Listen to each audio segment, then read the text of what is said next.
오늘은 빌립보서 3장 9절에서 12절 말씀 함께 나누면서 은혜를 나누고자 합니다. 빌립보서에서 중요하게 다루고 있는 것 중에 두 가지, 하나님께서 우리에게 주고자 하는 성품 두 가지가 있는데, 그 첫 번째는 기쁨이고 두 번째는 겸손입니다.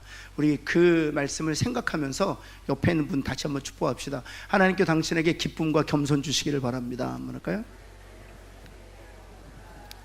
세상이 알 수 없는 그 기쁨, 그렇죠? 세상에서는 얻을 수 없는 기쁨, 그리고 어떤 환난이나 고난과 역경을 마주해도 그 역경과 환난을 능히 이겨내게 할 수 있는 그 기쁨. 또 사실은 우리가 이 세상을 살면서 그 역경이나 고난이 이렇게 실체가 보이기도 하지만 또 그 실체가 보이지 않는 고난이 있어요. 그 중에 하나가 무엇인가 하면 우리 삶에 대해서 굉장히 지루해하는 거예요. 지금 내가 하고 있는 일이 하찮게 느껴지는 거예요. 그래서 저희 아버님께서 오래전에 그런 얘기를 하시더라고요. 은퇴하시고 70세에 은퇴하셨는데 한 85세 정도 넘어가시면서, 신철아, 내 삶이 너무 지루하다. 내 삶이 너무 지루하다. 그리고 밥만 축내는 것 같다. 그런 말씀을 하시더라고요. 사실 죽음에 이르는 병이 있는데요, 죽음에 이르는 병이 바로 이런 절망입니다. 절망. 내가 정말 하는 일이 하찮게 여겨지고, 더 나아가서 그 하찮은 일을 하는 내가 무가치하게 여겨질 때 사실은 그게 실체 없는 더 큰 고난이고 더 큰 역경이라는 것입니다. 근데 그것을 이겨낼 수 있는 힘이 어디에 있는가 하면 기쁨이, 하나님 기쁨 주시면 다 이겨낼 수 있어요. 다 이겨낼 수 있어요. 이 기쁨이 저와 여러분에게 주어지기를 예수 그리스도로 축원합니다. 그리고 이 겸손은 공동체를 하나 되게 하는 거예요. 겸손은 공동체를 부부를 하나 되게 하고, 부모와 자녀들 하나 되게 하고, 일터에서 내가 겸손할 때 함께 일하는 사람들이 나로 인해서, 겸손한 나로 인해서 하나가 되는 거예요. 교회도 역시 마찬가지입니다. 겸손한 나를 통해서 내가 속한 그 구역이, 내가 속한 그 사역이 하나가 되는 은혜를 누리게 되는 것이. 그래서 하나님께서 빌립보서를 통해서 우리에게 주고자 하시는 성품 두 가지 선물이 있는데, 기쁨과 겸손. 옆에 있는 분에게 다시 한번 당신의 기쁨, 당신에게 겸손 주시기를 바랍니다. 한번 할까요? 제가 그래서 이 비결을 깨달았어요. 제가 새벽마다 기도하고 있습니다. 하나님, 오늘도 제게 필요한 기쁨의 분량 충만케 하여 주옵소서. 매일 새벽마다 기쁨의 분량을 충만케 하여 주옵소서. 그랬는데 정말 아무것도 안 했는데도 기뻐요. 정말 예전 같았으면 지루했을 법한데 기뻐요. 예전 같았으면 절망하고 낙심했을 법한데 기뻐요. 너무 기뻐요. 얼마나 감사한지 모르겠어요. 사랑하는 성도는 그런 기쁨이 저와 여러분에게 주어지길 바랍니다. 오늘은 우리 빌립보서 3장 9절에서 12절 통해서 하나님께서 우리에게 주신 메시지는 우리가 다른 바울 서신에서 계속 듣고 있는 메시지예요. 우리 한번 1번 한번 볼까요? 하나님의 의는 율법으로 말미암은 것이 아니요 그리스도를 믿는 믿음으로 말미암은 것이다. 여기 하나님의 의라는 것은 천국에 들어가기 위해서는 반드시 필요한 것입니다. 여러분, 우리가 죄사함을 얻기 때문에 천국에 들어간다고 우리는 보통 이해하고 있어요. 근데 정확하게 성경 전체를 보면 죄사함을 얻었기 때문에 천국에 들어가는 게 아니에요. 정말 중요한 것은 우리가 의롭기 때문에 천국에 들어가는 거예요. 아니, 더 정확히 말씀드리면 의로워야만 천국에 들어갈 수 있어요.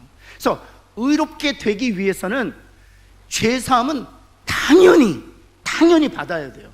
근데 죄사함 받고 나서 의가 없으면, 하나님의 의를 소유하지 아니하면 천국에 들어갈 수 없습니다. 따라서 하나님의 의를 소유할 때 비로소 우리는 천국에 들어갈 수 있어요. 여기서 말하는 하나님의 의란 613개의 하나님께서 우리에게 주신 그 율법을 다 지킨 자를 말해요. 여러분, 613개라고 우리가 이제 구약의 율법을 말하고 있지만 실은 하나님의 뜻과 하나님의 생각과 하나님의 마음과 하나님의 계획에 정확하게 일치된 사람이 하나님의 의를 소유한 자예요. 그 사람만이 천국에 들어가요.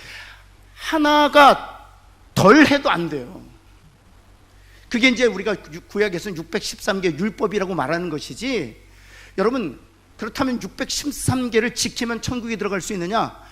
정확하게 다시 말씀드리면 하나님의 뜻에 하나도 어긋남이 없어야 돼요. 하나님의 생각과 정확하게 일치돼야 돼요. 하나님께서 창세기부터 요한계시록까지 하신 말씀을 철저히 100% 순종하실 수 있어요. 99.9% 순종해도 안 돼요. 100% 순종. 그것이 바로 하나님의 의예요.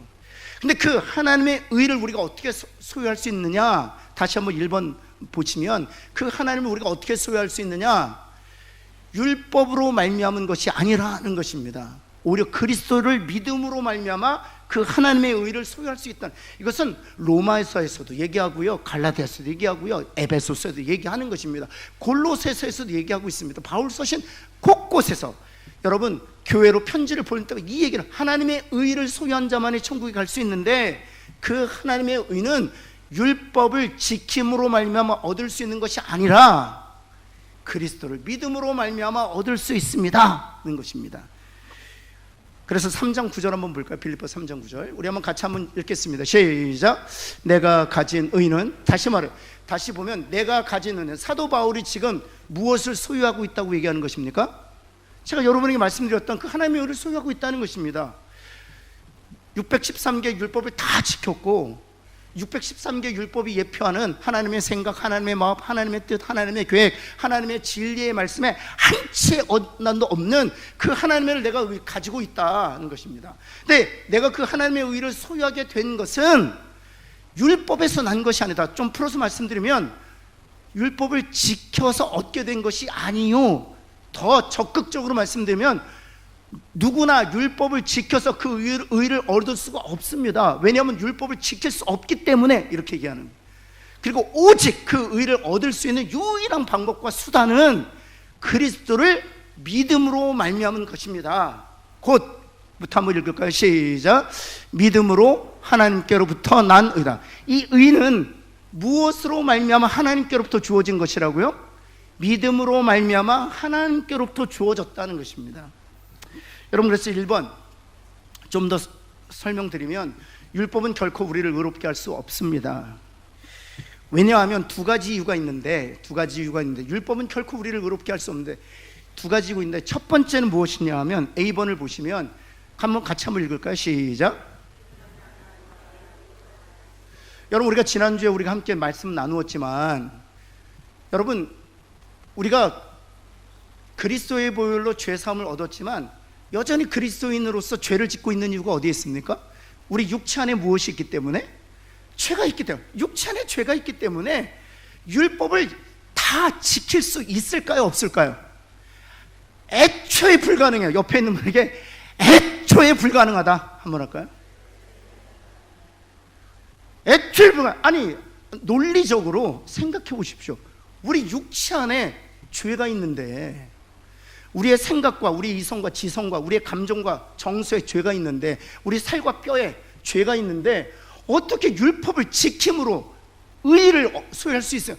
애초에 불가능해요. 죄가 들어와서 우리는 타락하고 부패했기 때문에, 심지어 그리스도의 보혈로 우리가 죄 사먹고 거듭났을지라도 우리 육체 안에 여전히 죄가 있어서 우리의 육체 가지고는 율법을 지킬 수 없다 하는 것입니다. 따라서 연약한 우리가 율법을 다 지킬 수 없기 때문에 율법을 지킴으로 말미암아 의의를 획득할 수 없다는 것입니다. 두 번째는 또 무엇인가 하면, 율법을 지킬 수 없기 때문에 우리가 무엇을 지불해야 되는 것이에요? 죄의 삭을 지불해야 되는 것. 지난주에 우리가 잠깐 말씀 나누었지만 죄의 삭 세 가지가 있습니다.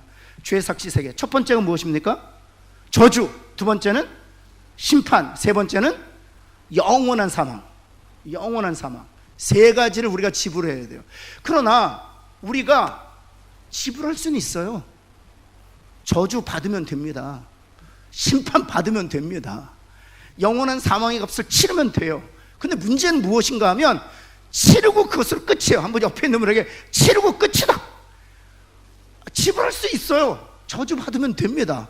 심판 받으면 됩니다. 그리고 심판의 결과로 영원한 사망에 처해지면 됩니다. 그런데 그것으로 끝이에요. 그것으로 말미암아 우리가 의에 이를 수 없어요. 그래서 우리는 율법을 지킴으로, 또 율법을 지키지 못함으로 말미암아 받아야 될 형벌로부터 우리 자신을 구원할 수 없다는 사실이에요. 그래서 그것을 짧게 정리하면 율법으로 말미암아 우리가 하나님의 의를 소유할 수 없다라고 정리하는 거예요. 그래서 두 번째 한번 보시면, 하나님께서 다른 구속의 방법을 계획하셨는데 그것이 무엇인가 하면, 예수님께서 자신의 생명을 내어주심으로 우리가 지불해야 될 죄의 값을 다 지불하셨다는 사실입니다. 우리가 지불해야 될 죄의 값 세 가지가 무엇이라고요? 저주, 심판, 사망. 근데 주님께서 그것을 십자가에서 다 완불하셨다고. 저주도 받으시고 우리 대신 심판도 받으시고 더 나아가서 영원한 사망도 다 값을 지불하셨기 때문에 우리가 그리스도 안에서 우리도 저주로부터 사망으로부터 심판으로 자유케 되었다는 것이죠. 그리고 나서 보세요, 여기에 저와 여러분이 있어요. 우리는 죄를 지은 존재이므로 저주와 심판과 사망의 값을 지불해야 될 존재예요. 근데 예수님이 우리 대신 저주도 받으시고 그리고 심판도 받으시고 사망도 우리는 여기 있고 예수님은 여기 있어요. 그런데 우리와 예수님이 하나가 될 수 있는 방법이 딱 하나 있는 거예요. 주님이 지불하신 그 저주의 값, 주님이 지불하신 그 심판의 값, 주님이 지불하신 영원의 사망의 값이 나의 것이 될 수 있는 유일한 길이 딱 하나 있다는 것입니다. 그것이 무엇이라고요? 아멘. 믿음이라고. 믿음. 이 믿음을 하나님이 주심으로 나를 그리스도와 연합시키는 거예요. 그리스도와 하나 되게 하는 것입니다. 그래서 하나님이 저와 믿음의 선물을 주심으로 말미암아 나를 그리스도와 연합시킴으로 나도 주 안에서 저주의 값을 지불하게 된 것이고, 나도 그리스도 안에서 심판의 값을 다 지불하게 된 것이고, 나도 그리스도 안에서 영원한 사망의 값을 다 지불한 존재가 된 것이에요. 아멘? 그것이 바로 믿음이에요. 믿음. 그래서 믿음은 하나님이 주시는 선물인 것이죠. 그래서 여러분 뿐만 아니라 3번을 보시면 예수님께서는 우리 대신에 하나님의 율법에 완전히 순종하셨어요. 613개 율법뿐만 아니라 613개가 대표하는 하나님의 마음과 주님은 일치하셨습니다. 하나님의 생각과 주님은 일치하셨어요. 하나님의 계획과 주님은 일치하셨어요. 주님이 이렇게 말씀하세요. 내가 내 말을 하는 것이 아니라 나를 보내신 이의 말을 하는 것이다. 여러분, 주님의 사역이 하나님의 뜻과 정확하게 일치하셨습니다. 따라서 주님이 우리 대신 하나님의 생각, 하나님의 마음, 하나님의 뜻, 하나님의 계획과 일치된 행동을 하심으로 하나님의 의를 획득하셨어요. 그래서 믿음으로 말미암아 우리가 저주와 심판과 사망의 값만을 지불한 존재가 아니라 그 믿음으로 말미암아 우리도 주님 안에서 하나님의 뜻대로 살게 된 것이고, 우리도 주님 안에서 하나님의 생각과 일치된 삶을 살게 된 것이고, 우리도 주님 안에서 613개의 모든 율법을 지킨 자가 된 것이에요. 그것이 바로 믿음으로 말미암아 우리를 주님과 연합시킴으로 하나님께서 그리스도에게 주신 그 의를 우리도 누리게 하셨다는 사실이에요. 그것이 바로 믿음으로 말미암아 하나님께로부터 의가 주어졌다라고 설명하는 것이죠. 그래서 4절 한번 볼까요? 4번을 보시면 이렇게 정리할 수 있습니다. 같이 한번 읽겠습니다. 시작. 따라서 하나님께서 주신 믿음으로 말미암아 그리스도와 연합된 성도들은 영원한 죄의 속량 곧 죄사함을 받게 되었고, 그리스도를 옷 임으로 말미암아 값없이 의롭다 하심을 얻게 되었습니다. 옆에 있는 분에게 믿음으로 말미암아 당신은 그리스도와 연합되었습니다. 뭐랄까요? 한 번 더. 그러기에 당신은 죄사함을 받았습니다. 그러기에 당신은 의롭게 되었습니다. 마침표. 거기까지 마침표까지 하셔야 돼요. 마침표. 시작. 마침. 더 이상 없어요. 더 이상 없어요. 여러분, 그래서 5번을 한번 보시겠습니까? 5번. 그래서 바울은 내가 가진 의는 어디에서 난 것이 아니라고 말한 거예요? 율법에서 난 것이 아니에요. 그 의는 무엇으로 말미암아 난 거예요? 그리스도를, 그렇죠, 믿음으로, 하나님 주신 믿음으로 말미암아 그리스도와 연합됨으로, 이렇게 설명할 수 있어요. 하나님께 주신 믿음으로 그리스도와 연합됨으로 하나님께서 내게 그리스도 안에 있었던 의를 내게도 주셨다라고 말하는 것이죠. 사랑하는 성도 여러분, 하나님이 주신 믿음으로 말미암아 우리는 저주와 심판과 사망의 값도 다 지불했고, 더 나아가서 그리스도가 성취하신 의도 값없이 받게 되었어요. 죄산받고 값없이 의롭게 된 하나님의 백성이 된 것을 믿습니다. 이 확신을 가지고, 그래서 사도 바울이 빌립보 교회에 편지를 보내든, 로마 교회에 편을 보내든, 갈라디아 교회에 편지를 보내든, 에베소 골로새 교회에 편지를 보내든 꼭 이야기를 하는 거예요. 왜냐하면 이것이 우리에게 주어지는 가장 중요한 진리의 말씀이기 때문이죠. 여러분, 기도해 주실 때 우리 다음 세대들도, 우리 젊은이 세대들도 이 복음을 이해하는 세대가 되게 하여 주옵소서. 또 우리 함께 신앙생활은 교인들도 역시 마찬가지입니다. 이 진리를 알지 못하는 이들이 있어요. 사랑하는 성도는, 우리 교회에 출석하는 모든 성도들이 이 진리를 알고 또 이 진리를 주신 믿음으로 말미암아 확신 가운데 거할 수 있도록 기도해 주시기를 바랍니다. 두 번째, 그렇다면 하나님의 은혜로 의롭다함을 얻은 성도는 어떤 소망을 가지고 살아야 되느냐? 성화에 대한 소망을 가지고 살아야 된다는 거예요. 지난주에 우리가 함께 나누었지만, 죄에서 해방되게 하신 이유는 죄에서 해방되게 하신 그 기쁨과 그 자유함을 누림과 만족으로 끝나는 것이 아니라, 어디에 종이 되게 하시려고 죄에서 해방되게 하셨다고요? 의의 종이 되게 하시려고 해방되게 하셨다고. 옆에 있는 분에게 하나님의 종이 되어 거룩한 열매를 맺으며 삽시다 한번 할까요? 그래서 우리 성도들의 탄식이 있어요. 성도들의 탄식. 1번 성도들의 탄식인데 어떤 탄식인가 하면, 로마서 7장 24절, 이 사망에 오면서 누가 나, 이것은 불신자의 탄식이 아니에요. 신자의 탄식이에요. 신자들만이 내 몸이 사망의 몸이라는 사실을 알고 있어요. 여러분, 불신자들은요, 자신의 몸이 사망의 몸인 줄 알지 못해요. 우리 그리스도인들만이 내 몸이 사망의 몸이라는 사실을 알아요. 내 몸이 죄로 말미암아 욕된 몸이라는 사실을 알아요. 내 자신이 형편없는 존재라는 사실을 알아요. 우리 그리스도인들만이. 그래서 사도 바울이 7장 24절에서 누가 이 사망의 몸에서 누가 나를 건져내라 라고 자신의 몸을 바라보면서 탄식했던 것이죠. 그 탄식의 이유는 무엇입니까? 2번을 보시면 7장 19절, 몇 번 우리가 보았지만 같이 한번 읽겠습니다. 시작. 내가 원하는 바 선은 행하지 아니하고 도리어 원하지 아니하는 바. 이게 이제 성도들이 탄식하는 이유입니다. 그래서 사도 바울이 이 사망의 몸에서 누가 나를 건져내라 라고 탄식했던 것이죠. 여러분, 이런 탄식이 있으면 거듭난 사람이에요. 한번 따라해볼게요. 이런 탄식이 있으면 거듭난 사람입니다. 그렇죠? 여러분, 이런 탄식이 있잖아요. 괴로워하지 마세요. 그러면 이렇게 생각해요. 내가 이런 탄식이 있다는 건 난 진짜 거듭났구나. 아멘. 근데 옆에 있는 분에게 언제까지 탄식만 하고 살 거냐 말해요. 언제까지 탄식만 하고 탄식하면서 나는 거듭났구나, 탄식하면서 나는 하나님의 은혜로 하나님의 사람이 되었구나, 그래서 나는 탄식하고 있구나. 언제까지 그렇게 탄식을 깔고 사시겠어요? 그래서 거기서 더 나아가야 된다는 사실이죠. 성도의 소망이 바로 3절에 있는 거예요. 3번 로마서 6장 13절 말씀이죠. 같이 한번 읽겠습니다. 시작. 너희 지체를, 노란색으로 할렛 한번 읽겠습니다. 시작. 너희 지체를 불의의 무기로 죄에게 내어주지 말고. 그렇죠. 이게 신자에게 하시는 말씀이에요. 불신자가 아니라 신자에게 하시는 말씀이에요. 너희 지체를, 모든 그리스도인들, 모든 거듭난 사람들은 불의의 무게로 죄에게 자신의 몸을 내주지 말고, 이런 뜻이에요. 우리의 몸을, 우리의 생각을, 우리의 감정을, 우리의 이성을, 우리의 지성을 불의의 무기로 죄에게 내어주지 말고, 그 다음 두 번째 노란색으로 할 때 읽겠습니다. 시작. 너희 지체를 의의 무기로 하나님께 드리고. 우리의 생각을, 우리의 감정을, 우리의 지성을, 우리의 이성을 누구에게 드리라고요? 의의 무기로 하나님께 드리라는 거예요. 이 일에 힘쓰는 저와 여러분 되기를 간절히 소원합니다.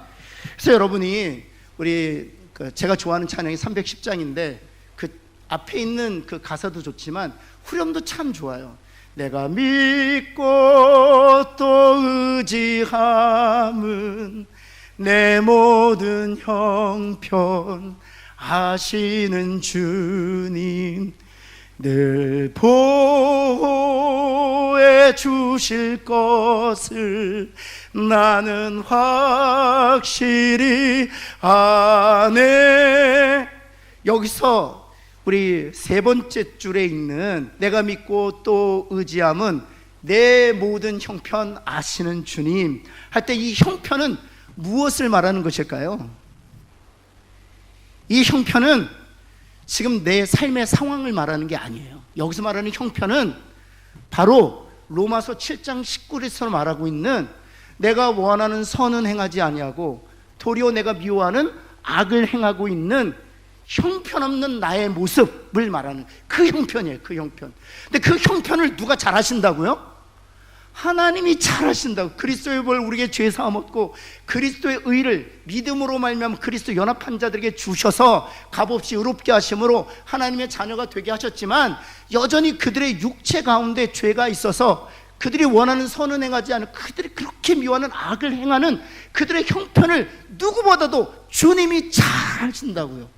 그리고 나서 마지막 동기에서 내가 믿고 또 의지함은 내 모든 형편 아시는 주님 늘 보호해 주실 것. 언제까지 보호해 주실 것을? 세상 끝날까지 나를 보호해 주실 것 나는 잘 안다 라고 고백하는 것입니다. 일전에 잠깐 말씀드렸지만 우리 어머니 세대에서는 이 보호란 단어가 다른 단어였었어요. 어떤 단어였었습니까? 간수라는 단어였습니다. 간수. 기억나세요? 어떤 분들은 간수하니까 소금에서 빠지는 물이 간수인가, 아니 또 간수하니까 또 죄인들을 지키는 사람을 말하나. 여기서 간수하는 건 간직한다 이런 뜻이잖아요. 그래서 내가 믿고 또 의지함은 내 모든 형편 아시는 주님 늘 간수해 주실. 예전엔 그랬어요. 근데 실은 이 간수란 단어가 더 정확한 표현이에요. 나를 하나님께서 구원하셨으니 내 형편을 잘 아시는 하나님께서 그 주님 오시는 데까지 나를 잘 간수해 주시고 간직해 주실 것이다, 그런 뜻이에요. 여러분 옆에 있는 분에게 하나님이 당신의 형편을 잘 아시게 끝까지 간수해 주실 것입니다 한번 할까요? 여러분 한번 볼까요? 한번 따라해봐요. 나는 나를 지킬 수 없지만, 나는 나를 보호할 수 없지만 하나님은 나를 보호하시고 끝까지 간수해 주실 것입니다. 아멘? 왜냐하면 때로는 나도 내 형편을 잘 모를 때가 있어요. 내 형편을 이 정도만 알아요. 아유 형편없다 이 정도만 알아요. 그 자세한 건 잘 몰라요. 여러분 혹시 이런 생각 해보셨어요? 아니 내가 왜 이런 생각을 하지? 이런 악한 생각이 어디로부터 오는 것이지? 그런 생각 안 해보신 것 같네 얼굴 보니까. 저는 종종 소스라치게 아니 이 악한 생각이 어디로부터 오는 것이지? 저도 제 형편을 잘 모를 때, 알 것 같은데 때로는 잘 모르겠어요. 그런데 제가 저를 모르는데 제가 어떻게 저를 보호합니까?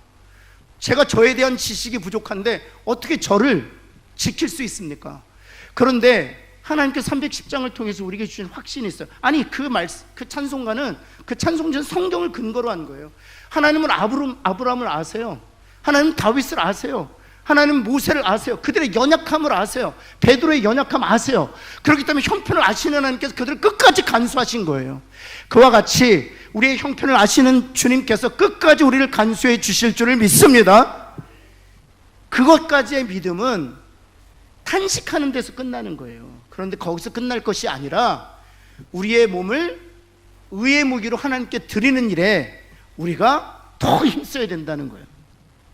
거기서 우리가 안전함을 느낄 것이 아니라 거기서 더 나가서 하나님 더 적극적으로, 하나님 내가 내 몸을 불의의 무기로 더 이상 내어주지 아니하고 의의 무기로 하나님께만 드리기를 원합니다. 매 순간 모든 상황에서 내 몸을 의의 무기로 하나님께 드리기를 원합니다.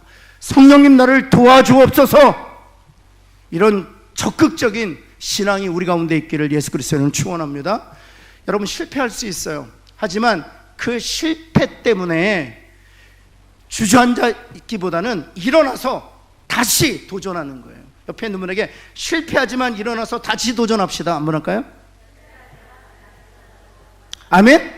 그런데 우리가 이길 수 있는 가능성을 사도 바울이 발견하는 거예요. 여러분 생각해 보세요. 이기기가 정말 어렵지 않아요? 우리 안에 죄가 있어요. 그래서 그 죄가 우리가 원하지 않는 악을 행하게 한다고요. 어찌 보면 필연적으로 패할 수밖에 없는 게임을 하고 있는 것 같아요. 그런데 오늘 3장 10절을 통해서 하나님이 바울을 통해서 아니 너희들은 이길 수 있어. 왜냐하면 너희들에게 이미 주어진 권능이 있기 때문이야. 이 얘기를 하고 있는 거예요. 그 권능이 무엇인가를 3장 10절에서 말해주고 있는 거예요. 3장 10절 우리 한번 같이 한번 읽어볼까요? 3장 10절 같이 한번 읽습니다. 시작. 내가 그리스도와 그 부활의 권능과 그 고난에 참여함을 알고자 하여 그의 죽으심을, 여기서 중요한 단어가 나와요. 부활의 권능이라고. 왜 갑자기 부활의 권능을 말하는 것일까요? 부활의 권능을 말하고 있는 것은 바로 이것입니다. 하나님의 은혜로 말미암아 주신 믿음으로 그리스도와 연합되어 제사함 얻고 값없이 의롭게 된 우리들이 그리스도를 닮아갈 수 있는 그런 능력이 있다. 우리한텐. 비록 우리 육체 안에 죄가 있어서 우리가 원하는 선은 행하지 아니하고 그토록 미워하는 악을 행하고 있는 그 모습이지만 우리에게 권능이 있다. 그 우리 육체 안에 있는 죄를 이길 수 있는 권능을 하나님께 주셨다. 그것이 무엇인가 하면 부활의 권능이다. 죽은 자를 살리시는 그 권능이 성령 안에서 우리 안에 있기에 죽은 자를 살리신 그 하나님의 능력으로 이 죄악된 몸에서 우리를 의의 종이 되게 하실 것이다 라고 얘기하는 거예요. 사랑하는 성도 여러분, 우리는 질 수밖에 없지만 예수 그리스도를 죽은 자 가운데서 부활시키신 그 하나님의 권능이, 그 하나님의 부활의 권능이 우리와 함께함으로 우리가 죄의 종으로 살아갈 수밖에 없지만 그 권능으로 인하여 의의 종이 되어 거룩한 열매를 맺게 하실 줄을 믿습니다. 그래서 여러분 빌립보서 1장 7절에서 하나님께서 너희 안에서 착한 일을 시작하신 이가 그리스도 예수의 날까지 이루시리라 말씀하셨던 거예요. 하나님께서 부활의 권능으로 이 죄악된 몸을 벗어버리고 의의 무기로 우리의 몸을 하나님께 드릴 수 있도록 성령 안에서 역사하실 것을 믿는 저와 여러분 되길 간절히 소원합니다. 여러분 옆에 있는 분에게 한번 힘주면서 한번 격려해 봅시다. 부활의 권능이 당신과 함께 있어요. 한번 할까요? 여러분의 가정이 죄악으로 인하여 이렇게 수면 아래로 가라앉고 있을지 모르겠어요. 근데 여러분 부활의 권능이 우리와 함께 있기 때문에 반드시 하나님께서 비상하게 하실 줄을 믿습니다. 교회 역시 마찬가지예요. 죄악으로 인해서 교회가 가라앉을 수 있어요. 그런데요, 우리 안에 부활의 권능을 소유한 그리스도인들이 있기 때문에 죽은 자를 살리신 능력이 반드시 교회 안에서 나타날 줄을 믿습니다. 그 능력이 삭개오를 살렸잖아요. 그 능력이 사마리아를 살렸잖아요. 더 나아가서 그 능력이 죄로 인하여 철저히 무너져버린 다윗을 다시 살렸잖아요. 그 권능이 저와 여러분을, 우리의 배우자들, 우리의 자녀들을, 우리 교회 공동체를 살리는 능력이 될 줄을 믿습니다. 그 소망을 가지고 기도해야 돼요. 여러분 부활의 권능이 우리 안에 있습니다. 여러분 세 번째, 그리고 나서 우리가 어떤 것에 대한 소망을 가져야 되냐면, 그럼에도 부족해요. 열심히 그리스도를 닮아가려고 하지만 완전한 그리스도를 닮아낼 수가 없어요, 이 세상에서는. 그래서 어떤 소망을 가져야 되느냐, 그 나머지 부분, 아직도 변화되지 않는 그 부분에 대한 갈증에 대해서 영화에 대한 소망을 가짐으로 채워 넣어야 되는 것이죠. 여러분 그래서 3장 11절 말씀 같이 한번 읽을까요? 시작. 어떻게 해서든지 죽은 자 가운데서 부활해, 죽은 자 가운데서 부활에 이른다. 이것이 사도 바울이 생각했던 표대였습니다. 여러분 그렇다면 죽은 자 가운데서 부활에 이르려 한다는 이 사도 바울의 이 고백의 진의는 무엇인가 하면, 바로 예수님 부활은 언제 일어나는 것입니까? 예수님 오실 때 일어나는 일이에요. 그리고 부활할 때 우리는 어떤 몸을 입습니까? 영광스러운 몸을 입게, 죄의 몸을 벗어버리고 영광스러운 몸을 입게 되거든요. 따라서 영화를 말하는 것이다 라고 얘기할 수 있죠. 따라서 1번 한번 볼까요? 죽은 자 가운데서 부활에 이르려 한다는 것은 한마디로 영화의 단계에 이르고 싶다는 것입니다. 8장 30절 말씀이요, 이건 이미 하나님께서 언약하신 내용이요. 우리 한번 같이 한번 읽겠습니다. 시작. 미리 정하신 그들을 또한 부르시고 부르신 그들을 또한 의롭다 하시고 의롭다 하신 그들을 또한, 이게 이제 구원의 서정, 구원의 순서죠. 미리 정하셨다. 우리들을 미리 정하셨다는, 언제 정하신 거예요? 창세 전에 정하셨죠. 따라해볼까요? 창세 전에 정하셨습니다. 그렇죠? 하나님의 전에 창세 전에 정하셨죠. 그리고 그 정하신 그들을 언제 부르셨어요? 저 같으면 고등학교 3학년 때, 누구 같으면 초등학교 2학년 때, 누구 같으면 부르신 건 같은데 잘 모르, 베드로파 같은 경우에 잘 모를 수도 있습니다. 하여튼 하나님의 때에 부르십니다. 그 부르신 그들을 어찌하셔요? 그렇죠. 부르신 그때 의롭게 하시는 거예요. 그렇죠. 믿음을 주심으로 그리스도와 연합됨으로 주님이 소유하신 의를 값없이 누리게 되는 것이죠. 그것이 지금 오늘 우리에게 이루어진 사건이죠. 근데 의롭다 하신 그들을, 거기서 끝나지 않아요. 의롭다 하신 그들을 또한 어찌 하신다고요? 영화롭게 하신다는 거예요. 옆에 있는 분에게 그 당신의 그 죄의 몸을 벗고 영화로운 몸을 입게 될 것입니다. 한번 할까요? 한번 여러분 자신을, 이 형편없는 몸을 벗을 때가 있다. 한번 할까요? 아멘? 이 형편없는 몸을 벗고 우리가 영화로운 몸을 입게 된다는 거예요. 고린도전서 15장 51절 52절이 바로 그 얘기를 하는 거죠. 같이 한번 읽겠습니다. 시작. 보라, 내가 너에게 비밀을 말하노니 우리가 다 잠잘 것이 아니요 마지막 나팔에 순식간에 호련히 다 변화되니 나팔 소리가 나매 죽은 자들이 썩지 아니할 것으로 다시 살아나고 우리도 변화된다. 우리 변화된다. 호련히 변화된다. 여기서 나팔이라는 건 주님이 오시는 날을 상징적으로 표현하는 것이죠. 주님이 오시는 그때 우리가 다 부활하여 호련히 변화된다 사실이에요. 사랑하는 성도 여러분, 나만 변화될까요? 아니면 예수 믿는 남편도 변화될까요? 우리는 늘 신앙생활할 때 나만 변화된다고 생각하세요. 아니요, 지긋지긋한 저 인간도 변화되는 거예요. 여러분, 나만 변화될까요? 아니면 우리 교회 지체들도 변화될까요? 변화되죠. 그래서 한번 옆에 있는 분 한번 보실까요? 에이 변화될 놈. 이렇게 한번 해. 아유 변화될 놈. 예. 그래서 우리 자녀들을 향해서 책망할 때 예의 변화될 놈. 이렇게. 여러분, 우린 그리스도가 오시면 이 형편없는 몸 벗어버리고 주님처럼 될 줄을 믿습니다. 그럼 구체적으로 어떻게 변화된다는 것일까요? 2번을 한번 보시면 구체적으로 어떻게 변화된다는 건가? 고린도전서 15장 42절 43절 말씀이죠. 죽은 자의 부활도 그와 같다는 것입니다. 죽은 자의 부활이 이와 같은데 썩을 것을 묻지만 우리가 그때는 어떤 몸을 입게 된다고요? 썩지 않을 몸을 입게 된다고요. 욕된 것, 죄로 말미암아 욕된 것을 묻지만, 땅에 묻지만 그때에는 주님 오실 때, 우리가 부활할 때에는 어떤 몸을 입게 된다고요? 죄가 없는 영광스러운 몸을 입게 된다고요. 약한 몸을 땅에 묻지만 주님이 오셔서 새로운 몸을 하나님 우리에게 주실 때 어떤 몸을 주신다고요? 강한 몸을 주신다. 한번 따라해볼까요? 썩지 않을 몸, 영화로운 몸, 강한 몸을 입습니다. 한번 할까요?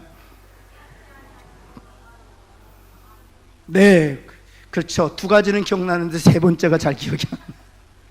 썩지 아니할 몸, 영광스러운 몸, 강한 몸. 한번 할까요? 시작. 썩지 아니할 몸, 영광스러운 몸, 강한 몸. 예. 네, 요한일서 그래서 3장 2절은 그 몸을 이렇게 설명하고 있는 거예요. 우리 한번 같이 한번 세 번역으로 한번 읽겠습니다. 시작. 사랑하는 여러분, 이제 우리는, 아멘. 여러분 믿으십니까? 아멘. 하나님의 자녀예요. 그리스도께서 나타나시면 우리도 누구처럼 될 것입니다? 주님처럼 될 것이라는 거예요. 주님처럼. 썩지 않을 몸, 영광스러운 몸, 그 강한 몸은 주님이 부활하셨을 때 입었던 몸이에요. 그 몸을 입고 우리도 주님처럼 죽은 자 가운데서 깨어나게 될 줄을 믿습니다. 여러분, 그래서 우리 하나님의 은혜로 거룩하게 된 우리들이 가질 두 가지 소망이 있어요.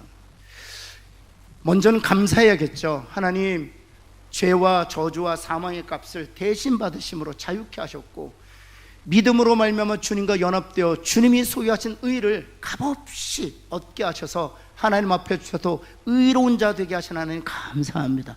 여기서 그칠 것이 아니라 하나님, 저도 이제는 내 몸을 내 안에 있는 죄의 무기로 내어주지 아니하고 오직 나를 은혜 가운데서 구원하신 하나님께 의의 무기로 들을 수 있도록 성령님 나를 다스려 주옵소서. 이것이 저와 여러분의 간절한 기도 제목 되기를 원하고, 여러분의 가족, 우리 남편과 아내와 자녀들을 위한 기도 제목 되기를 간절히 소원합니다. 더 나아가서 아직도 해결되지 않는 부분들이 있어요. 그래도 그것은 영화에 대한 소망을 가지고 채워넣는 저와 여러분 되기를 다시 한번 축원합니다. 기도하겠습니다. 하나님, 참으로 감사합니다. 주님, 정말 감사한 것은 주님이 대신 십자가에서 저주의 값도 다 지불해 주시고 다 심판도 받으시고 또 생명을 내어주심으로 말미암아 영혼의 사망의 값도 지불하여 주셔서 죄를 지을 수밖에 없는 우리들이 하나님 저주와 심판과 사망의 값도 완전히 자유케 하시고 영원히 자유케 하신 그 하나님의 은혜를 인하여 감사합니다. 뿐만 아니라 믿음으로 주님과 연합됨으로 우리도 주 안에서 주님이 소유하신 의를 소유한 자 되게 하심으로 하나님 앞에서 거룩하고 흠이 없고 책망할 것이 없는 값없이 의롭다함을 얻은 자 되게 하신 주님, 참으로 감사합니다. 하나님, 그 감사와 그 기쁨 안에서만 머물러 있는 저희를 두지 않게 하시고 날마다 주님을 닮아감으로 또 성령의 인도하심을 따라 우리도 우리의 몸을 의의 무기로 하나님께만 드리는 저희들 다 되게 하여 주옵소서. 예수 그리스도의 이름으로 기도합니다. 아멘.